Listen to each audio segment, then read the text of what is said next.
On the narrow plain of Marathon in eastern Greece, a battle rages that will alter the course of Western civilization. On one side, the army of the Persian Empire, the most powerful fighting force in the world. On the other side, the army of Athens, half its size, led by the famed Greek general Miltiades. This is a battle of military brilliance in the face of overwhelming odds. A battle for the future of Greece and for the supremacy of the ancient world. Two civilizations are about to collide. East meets West on the plains of Marathon.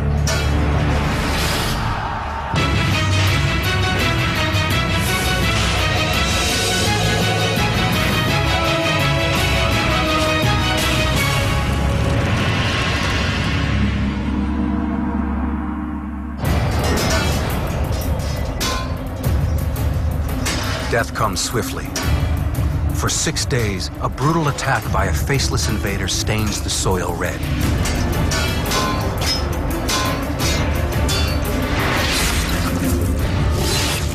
Those not butchered are enslaved.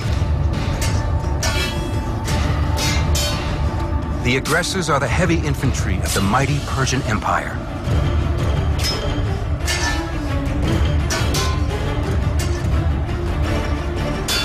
They are called immortals. The victims are residents of the island of Euboea in the Greek city of Eretria. 600 Persian warships had set sail on the Aegean Sea and swallowed every Greek island in their path. But Euboea is not down to Athens, Corinth, Sparta, all those states whose names pop up in history. Each city-state was a self-contained society, had its own lands, its own army.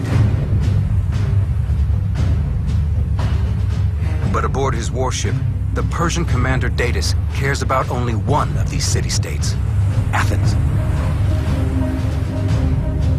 He's so confident he'll be able to destroy this historic city. The only question in his mind is exactly how he'll destroy it. He can either attack Athens directly from the sea, is one possibility. This is a bit difficult. Athens is walled, and an amphibious assault from the sea against opposition is pretty iffy business. So he decides not to attack Athens head-on, rather to pick a spot about 25 miles away from the city along his line of route, and to land there. And figured one of two things would happen.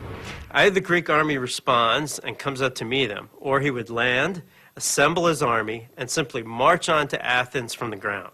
So given the choice between the land campaign or an amphibious landing of Athens itself, he chooses the land campaign.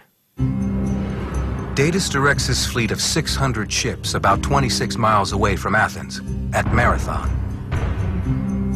He moors his ships in Marathon Bay and disembarks on the skinniest beach. The Persians then make camp on the northeast side of the plain, next to the Great Marsh. The Persian army is about to slam into Athens like a Category 5 hurricane.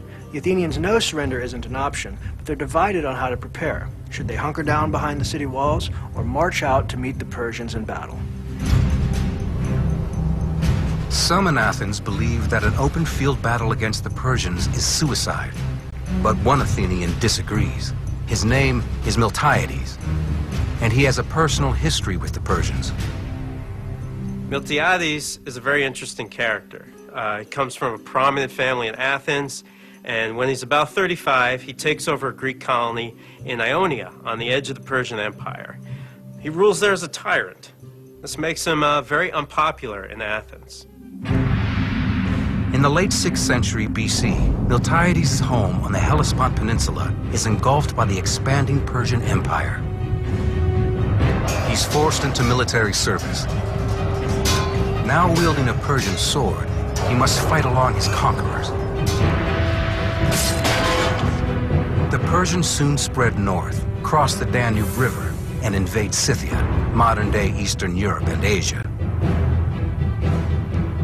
Miltiades was in charge of guarding the bridges across the Danube over which the Persian army had come in order to go into Scythia and prosecute the campaign.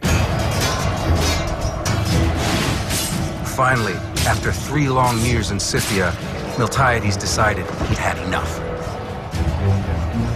Miltiades had never been a big fan of the Persians, and he tried to get other Greek generals to agree that what we ought to do is burn the bridges behind Darius and his army and let them die of starvation or be killed by the Scythians.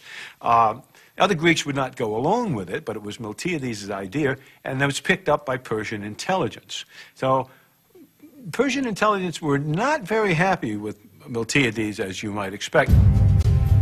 Miltiades flees to Athens, but he's not welcome there either. The people of Athens still remember Miltiades as a tyrant and lock him up at the first chance they get. 3 years after his arrival in Athens, Miltiades faces the death sentence for tyranny, but he's got an ace in the hole. He knows the Persian game.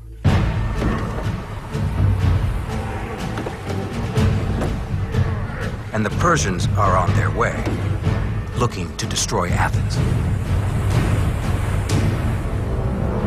The Athenians not only spare Miltiades' life, they make him a general. But Miltiades has to wonder which fate is worse, execution or being hacked to little bitty bits by the Persian warriors. Miltiades chooses to face the Persian blade.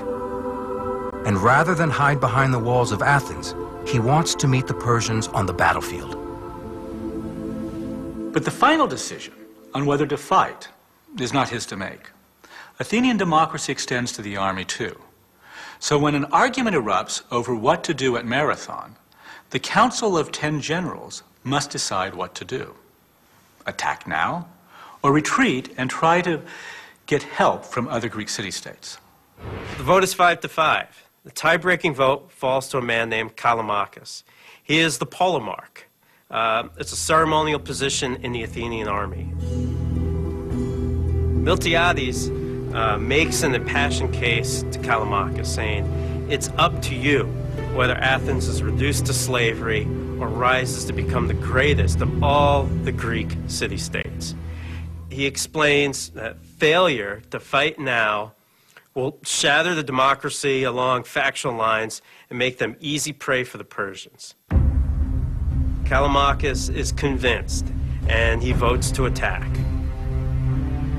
Miltiades gets his war. He leads the entire Athenian army, roughly 10,000 strong, 26 miles east to the plains of Marathon. The odds are overwhelmingly against Miltiades. The Persian force is colossal. More than twice the Athenian size. 20,000 infantry, 3,000 archers, 2,000 cavalry. Miltiades takes a look at the situation and realizes immediately he's severely outnumbered. He's not only outnumbered, he's outgunned in the sense that there are fairly substantial archer and cavalry contingents. Even if the Athenians can hold back the Persian infantry, they have no way to counter the Persian war horses. It's a massive mismatch. Cavalry is one of the keys to Persian military success. They were one of the first armies to fully integrate horses and heavy infantry for a devastating 1-2 punch, and funnel their enemies into the chomping jaws of their main infantry lines. Miltiades is outnumbered and outgunned. The Athenians have never faced a force like this before. But they have cut their teeth on some of the greatest warriors of the ancient world. For centuries, these two Greek city-states shed each other's blood. But 50 years before Miltiades faces the Persians, a conflict erupts between the Greek neighbors that will ultimately lead to the Battle of Marathon. It's 540 BC, 50 years before the Battle of Marathon. Two Greek city-states, Athens and Sparta, attack each other on the open battlefield. The rivalry between Athens and Sparta is kind of like Michigan versus Ohio State, except with spears. They constantly seek any advantage they can over one another. While most of their battles are, provincial squabbles, one of them gets the Persians involved and eventually leads to the Battle of Marathon.